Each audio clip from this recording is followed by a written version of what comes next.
The chamber was quiet, save for the hum of containment fields in the low, rumbling growl that echoed from the shadows near the dais. Alien dignitaries lined the obsidian gallery, heads bowed, not in reverence but in resignation. Each knew the ritual. Each had already knelt. They called him Xarth the Subjugator, the overlord of the Zarkit Dominion, a warlord who controlled entire sectors by sheer terror, his reputation cemented in the blood of broken species. He towered above the assembled council, plated in living armor that writhed subtly with breath, and at his side stood the beast, his instrument of compliance. It was no natural creature, engineered from the gene stock of apex predators across 5 star systems. It had claws like glassy sides and eyes that shimmered with engineered intelligence. No being had ever defied Xarth and lived. None had dared stand while the beast was watching. Today was humanity's turn. Commander Elias Thorne stood alone before the throne. He was tall by human standards, not by galactic ones, and unarmored. Just a simple black uniform marked only with a patch. Earth Command. He met Xartha's stare, without so much as a blink. Xartha's voice was deep and jagged. Kneel, human. Kneel, and I shall spare your species the agony of defiance. No sound from the others. No protest. Even the representatives of species that once stood with humanity remained silent, their eyes averted. Thorne didn't move. You misunderstand, Thorne said coolly. We didn't come to beg. Xarth gestured, and the beast moved forward, its massive form unfurling like a nightmare made of muscle and bone. It stepped into the open with a hiss, flexing claws that had sliced open armored tanks. Its breath fogged the air. Eyes locked on Thorne, reading him, calculating. Still, Thorne didn't move. This is your last chance, Xarth snarled. Prove your species understands its place. Kneel. Thorne lifted his wrist and tapped twice on the band. No weapon revealed itself. No shield materialized. But in the ceiling above, unseen by all but the beast, frequencies shifted. The beast reared, snarling violently, then staggered.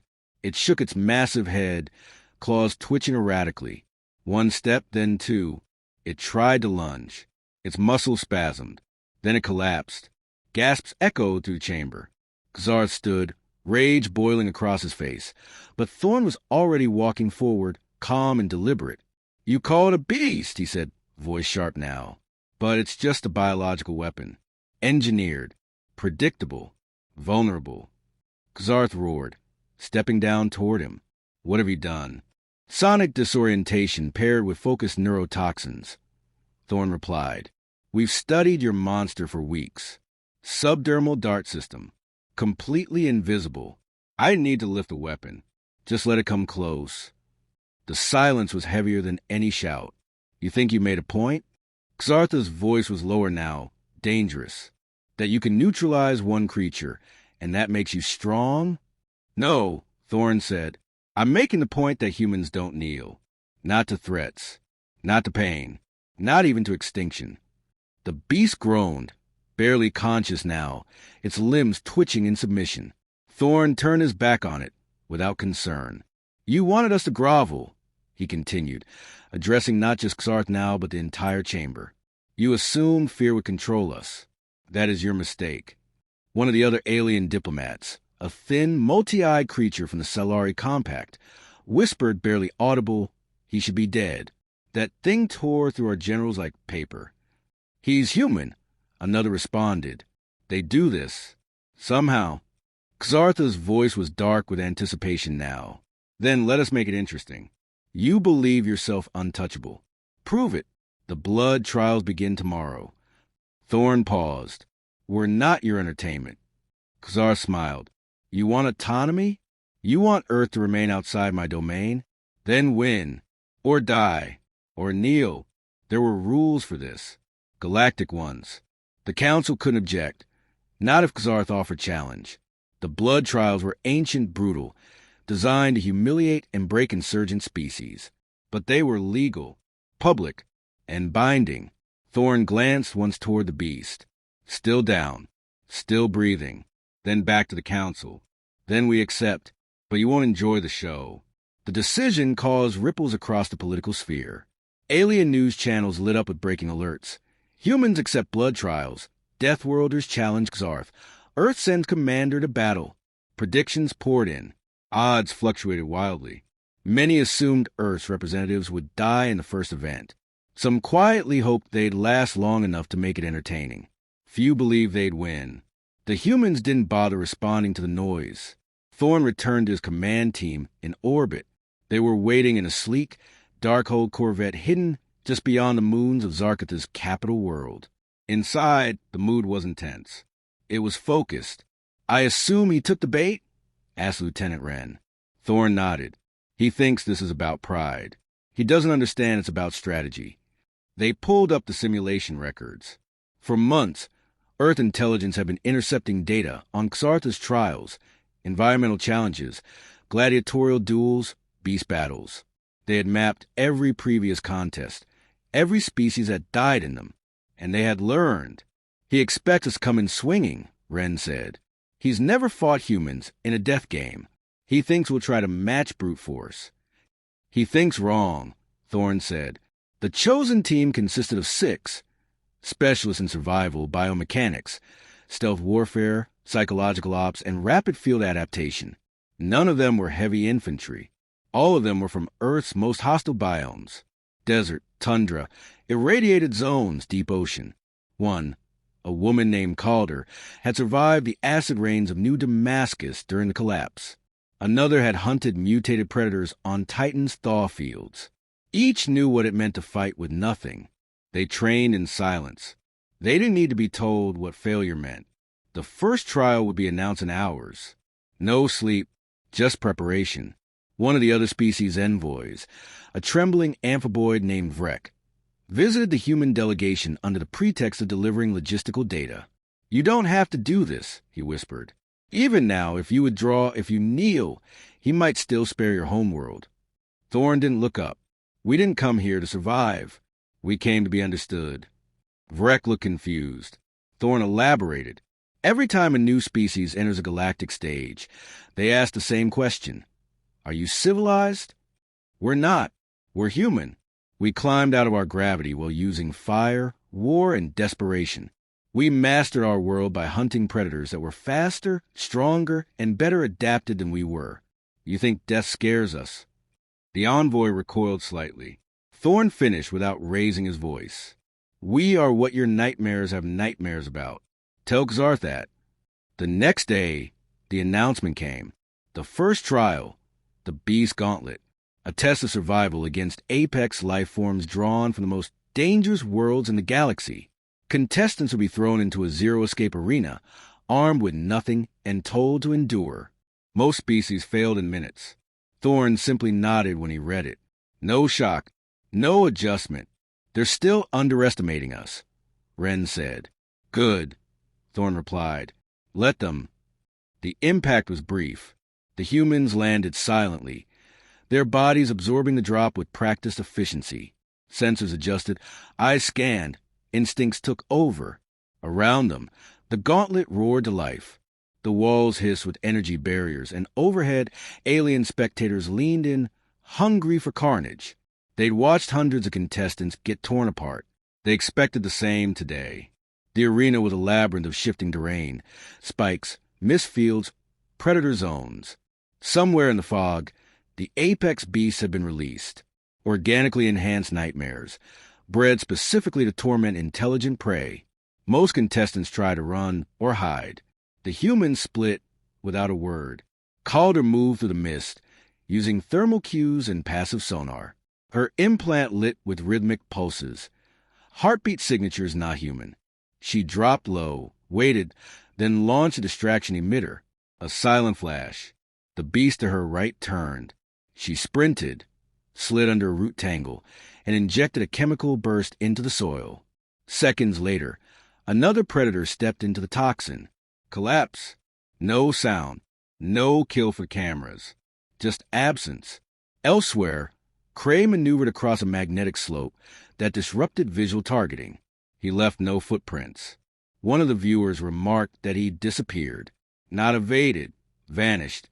His movements were optimized for invisibility, not aggression. Every predator that caught his scent found itself too late to act. A crack of bone here, a compressed nerve there. No dramatic fights, just extinction in whispers. The announcers, alien commentators bred for thrill spectacle, started to waver in their excitement. They're not engaging. Correct. They're surviving. But the gauntlet is about... They're rewriting the rules. In the center of the maze, Thorne waited. He studied the terrain, absorbing patterns. Every 10 minutes, the walls shifted. Predictable. A pattern based on binary sequencing. Xartha's engineers hadn't expected this to be a puzzle for humans. Just a death trap. But humans thrived on puzzles. He moved as soon as the ship began repositioning, setting charges, not for destruction, but for control. Minor terrain destabilizers. Slow collapse zones. Acoustic distractions. Every action calibrated to herd the monsters. Because humans didn't just survive monsters. They herded them. Within 40 minutes, a feedback loop began. The apex predators started encountering each other. Territorial instincts engaged. Blood spilled, but not human blood. One by one, the engineer horrors turned on each other, manipulated by phantom sense and auditory illusions the humans had planted.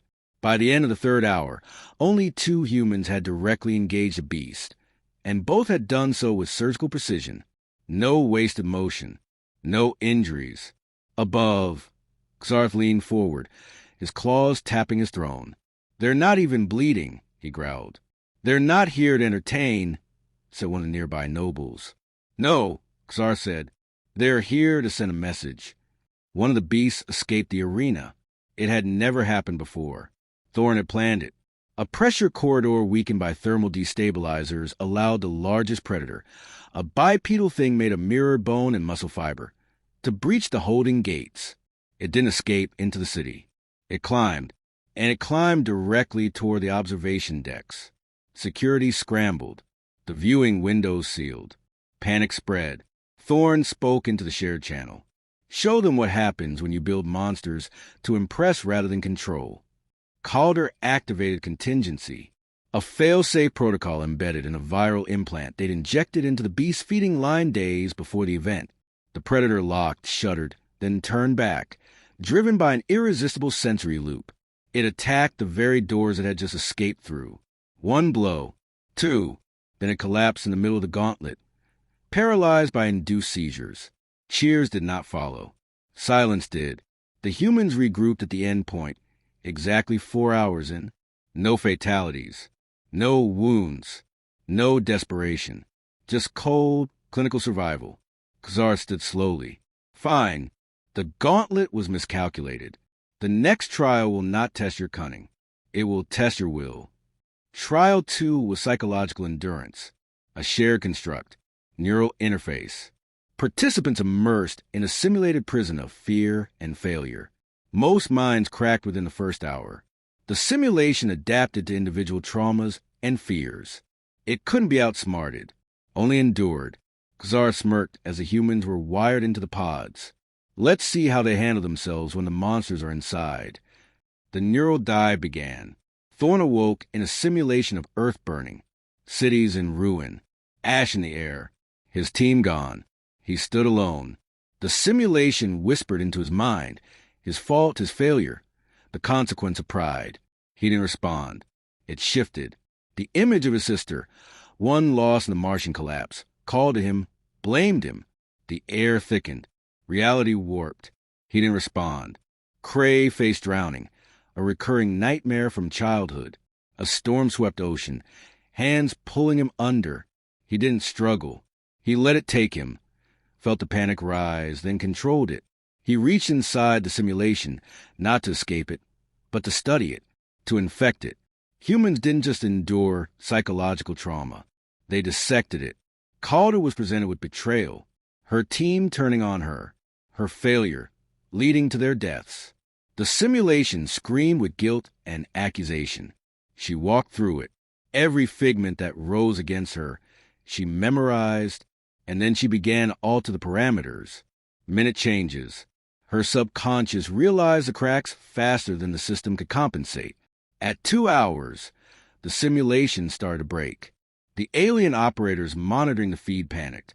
No species had ever lasted this long, much less destabilize the simulation itself. "They're corrupting the feed," one shouted. "No," the technician corrected. "They're adapting. The system isn't advanced enough to evolve with them." Xarth watched as the data streams flickered. Override the loop. Push them deeper.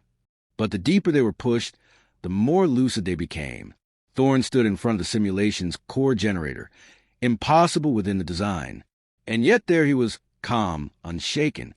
"You think fear defines us," he said aloud. The simulation entity tried to morph into something vast and unknowable. "You think trauma breaks us." It roared, becoming fire and ash and all the things meant to crush resolve. "But humans are forged in it. We don't run from the dark. We drag it with us." The system crashed. All 6 humans woke simultaneously. Vitals, stable. Minds, clear. Record duration, shattered. Xar threw his goblet across the room. "You call this strength?" he shouted at the technicians. "They haven't done anything." A council member from the Veil Consortium finally spoke. "They've done what no one else has ever done. Twice."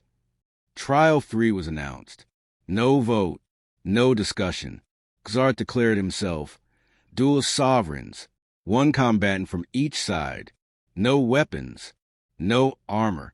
1 victor. He chose his champion carefully, Zarquin, the Thresher of Joval Prime.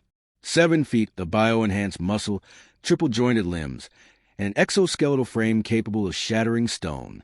Thorne didn't deliberate. "I'll go." His team didn't object. "You'll die," Vrek warned.